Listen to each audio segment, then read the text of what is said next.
Tolee daawwattoota chaanaalii yuutuubii bilbila kun bakka nagaan gara chaanaalii keenya bilbila kun jedhamu kana nagaan dhuftanii isiniin jecha har'a akkuma mata duree isaarraa itti arguuf yaaltanitti akkamitti paaswordii waayifaayi malee waayifaayi tokkotti konneektii gochuu akka dandeenyu isinitti agarsiisa. Maqaa akkasiitiin viidiyoowwan baay'ee arguu dandeessaa. Anis baay'ee argeera. Baay'een hundi isaanii jechuu hamma dandeenyutti baay'een isaanii feekiidha. Ani garuu amma kana isinitti agarsiisuuf jedhu kana ofii koo yaalee argeera waan ta'eef parsantii 100 akka isiniif hojjetu shakkii tokko hin qabu. Isa dura garuu akeekkachiisa isinitti himuu barbaadu. Viidiyoo kana kan hin hojjedhe barumsaaf akka isiniif ta'uuf yookaan beekumsa waliigalaaf malee akkasiin paaswordii kan keessan hin taane yookaan paaswordii nama cabsitanii seentaniif miti.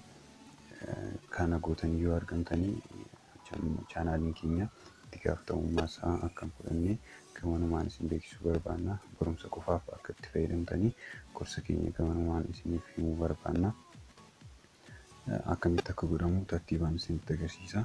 Na hordoftu jechuudha. Jalqaba teelegiraamii seenna. Teelegiraamii erga seennee booda bilbila koonii sarchi goona.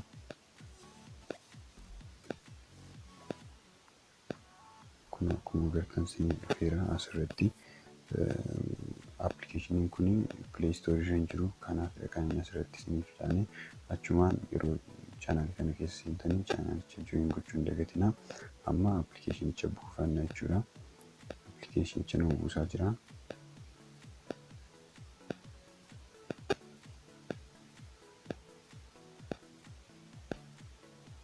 Appilikeeshinicha erga buusee fideera waan ta'eef amma install goona jechuudha.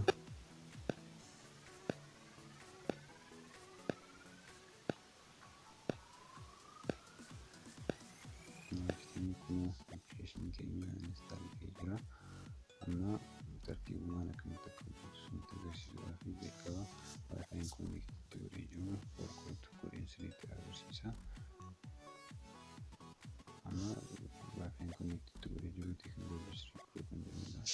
Forgootiin godhachuun forgootii ta'eera keessaa bahee jechuudha.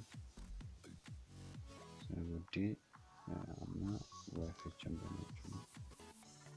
Waayifaayicha gaafa bannu privacy policy and terms kanneen jedhaman qabu kan jechuun waliigalteedha. Waliigaltee sana gaafa waliigaltanii agreettanii kan isin irra darbitanii yoo dubbisuu barbaadan dubbisuu dandeessu. Kan dura dubbiseera waan ta'eef maybe si fayyaduu danda'a. Dubbisaa yoo barbaadanii yoo dubbisuu isiniif immoo kallattii himaanii agreeshii jettu kan tokko dandeessu jechuudha. Kanaaf amma iddoo isa ijoo seenu jechuudha. Amma garuu waayifaayi forgoot kuneera garuu waayifaayi keenya cufuu jechuudha. Kanaaf waayifaayiin keenya banaa jira garuu konneektii ittiin godhamne akkuma argaa jirtanii kanatti jechuudha. Konneektii taanee mallattoon isaas hin jiru. Kanaafuu amma asitti maal goona jechuudha. Iskaanii goona jechuudha. Iskaanii gaafa gochuuf immoo iddoon gaafata yookaan bakka. Kanaafuu lookeeshin aksesii keenya kana okay jechuudhaani bira dabarra jechuudha. Sana booddee halluu akka goonu kun gaafata. Kanaafuu halluu ishee jettu turte jechuudha. Halluu gaafatanii kun waayifaayiin fideera. Waayifaayi maqaan isaa teekinooloojii sirrii Pro jedhamu fideera jechuudha. Waayifaayiin kanneen biroo osoo jiraatanii tartiibumaan nu tarreessu jechuudha. Kanaafuu waayifaayi isa kana konneektii gochuu barbaanna waan ta'eef waayifaayi sanatti kallattiinumaan itti buune jechuudha. Sana booddee waarniingii yookaan akeekkachiisa nu fida jechuudha. Akeekkachiisni suni waayifaayi sana fayyadamuudhaaf nuti mirga qabaachuuf dhiisuu keenya sababiin isaa waayifaayiin sun kan nama tokko yookaan kan dhaabbata biraa yoo ta'e eeyyama isaanii malee konneektii yoo goone bifa seeraatiin nu dabsiisuu danda'a yoo ta'e yookaan nama sanaan wal dhabuu dandeenya yoo ta'e akka dhiisnuufidha waarniingii yookaan akeekkachiisni kun kan nutti agarsiifamu. Kanaafuu eeyyamamaa yoo taatan yookaan immoo bifa seeraatiin waan isin dabsiisuu qabu yoo ta'e okay jettanii waayifaayi sanatti konneektii gochuu dandeessu. Kanaafuu yoo shakkii qabdan ta'e yes tokko jechuudha. Yes jedhu amma tuqneerra. Amma akkuma argaa jirtanii jira baay'eedhaan ilaaluu dandeenya. Isa jalqabaa irratti amma select ta'eera. Sana booddee maal goona dhufnee konneektii jettu kana jechuudha. Connect jedhu amma barbaadaa jira jalqabaa ilaalaa jira cheekii godhaa jira. Bilbiltuu connect jedha. Kana jechuun amma isa jalqabaatiin argachuu hin dandeenye. Kanaaf isa lammaffaatti dabarsa.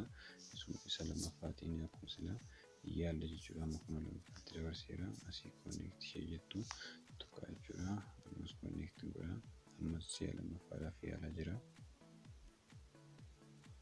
Ammas argachuu hin dandeenye. Si'a sadaffaadhaaf yaala ofumasaa nuuf daddabarsa akkuma argaa jirtanii. Kun sadaffaarra fideera. Kanaaf ammas connecting godha jechuudha. Connecting bu'aa amma si'a sadaffaadhaaf yaalaa jira jechuudha. Kun akkuma agartanii si'a sadaffaa kana argachuu danda'eera. You are connected jedheera. Kanaafuu argachuu dandeenyeera jechuudha. Amma wifi keenya akkuma keessatti argitan kanas lakkaa'uu jalqabeera. Kanaafuu wifi keenya kallattiidhumaan connected nu ta'eera jechuudha. Wifi password wifi sana garuu argachuu dandeenyu ammayyuu sababiin isaa bilbilli keenya ruutii waan hin taaneef jechuudha. Bilbilli keessa ruutii ta'e wifi passwordicha asitti arguu dandeessu. Amma wifi keenya connecting ta'eera jechuudha.